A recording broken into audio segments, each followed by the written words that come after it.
Conan, the milestones just keep on piling up for you. You're debuting on the VMA stage this year. It's your first time performing at the VMAs. What goes through your mind before you hit that stage? Just don't F up and hope for the best. Send prayers to the universe. Amen. So how do you feel? How are you? How's your energy? How's your vibe? I'm good. I'm, orange. So Look amazing. That's thank you so much. That's mostly what I'm thinking about is being orange. How do you decide on your look for a performance? Because when it comes to Conan Gray, the look is just as much a part of you as the music, as your vibe, the energy.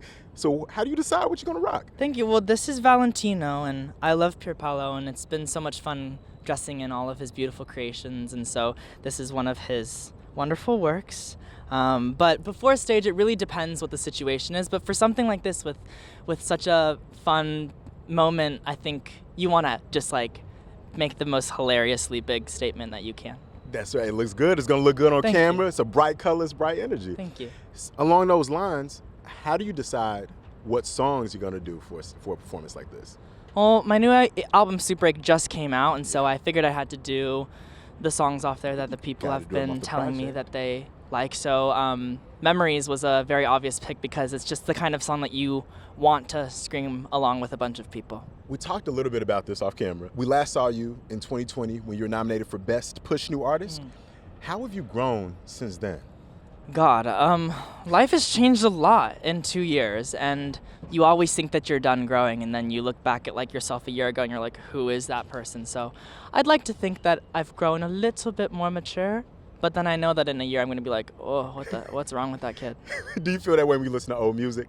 Yeah, for sure. Really? I listen back to songs I wrote when I was 17. I'm like, what was I talking about? The difference between my first album and my second is hilarious. But what's crazy is, as a fan, when I go back through the archives and I listen, I actually hear maturity that you wouldn't be able to pinpoint. You wouldn't know how old you were at that time. Thank you. But you know what the key is? In my old songs when I was younger, I have a Texas accent still. I'm literally in our adult town. It's really, it's bad, yeah. Have you purposely lost the accent or it just happened? It just goes away eventually, I guess. Speaking of Superache though, it's such an emotional album. It's such a personal album. How are you able to be so transparent in music? Is it ever tough for you to open up about some of these things, heartache, the things that are giving you these super aches? Or have you always been okay with being this transparent?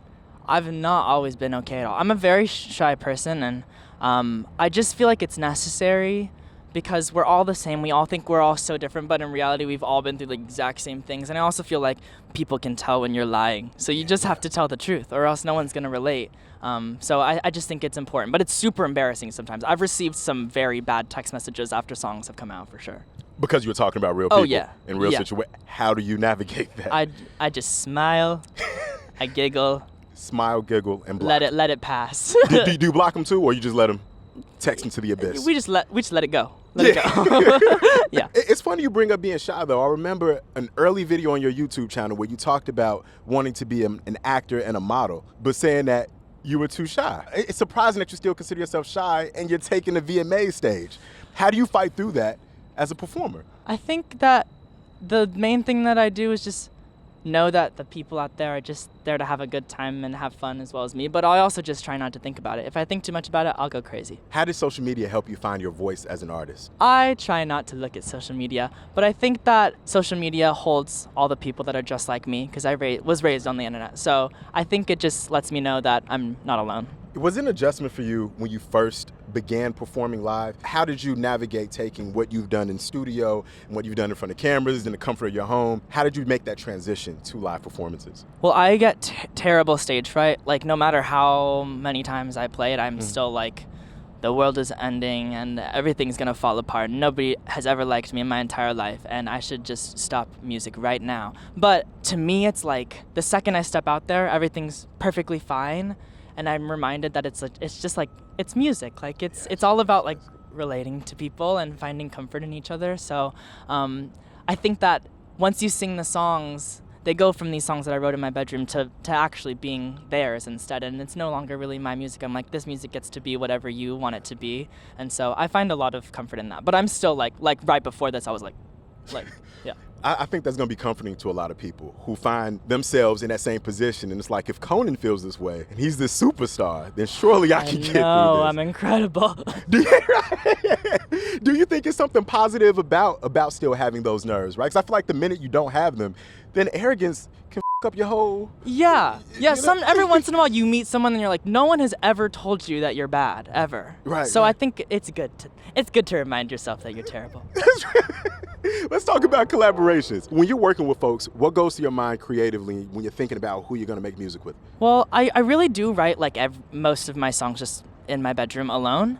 And with the people that I work with, like with Dan and I wrote some songs with Julia Michaels on Superache. I think it's all been like, we're all really like-minded people. We're really like quiet and shy, and we have all these thoughts, and it's about kind of just like really being able to read each other's minds is the best. But yeah, you have to work with people that you just are like you. How did that relationship with Julia come about? Well, I mean, I've always looked up to her. She's just so incredible. She's Julia Michaels. So when I was making this album, I knew I wanted to try to write a song with her. And the first day that we met each other, we wrote People Watching. So it was just a very special moment, and she's incredible. At this point in your career, what is most important to you? My friends. Yeah. I think my friends have always meant everything to me. Everything can be so hectic sometimes, and so my friends are always there to remind me that everything's okay. And when I'm feeling overwhelmed, I look out into that crowd and I realize that so many of those people I have also watched grow up. So in a lot of ways, it's like my fans are my friends, and my friends back home are always reminding me it's all about them. Talked about the friends, talked about community. When you're in those moments, when things are overwhelming or when anxiety creeps up, what are some things you do that just helps you settle yourself and just recenter yourself? God, I wish I knew. I think Same. that I'm asking for myself. Yeah. It's a struggle, right? It's Yeah. you never really. It's a constant thing you're always trying to learn, and I think I'm still in the process of learning. But to me, the most grounding thing in the world is like calling these people that I trust and having them talk me down. It's such a good reminder to be shown not like the things that you haven't achieved yet, but like the things that you have. It's like, oh, if you got into college, like, good on you. Like that's hard. You know, it's the little things that I think you have to remind yourself about. Well, you're performing Disaster and Memories. When folks watch this performance, what do you hope they take away from it?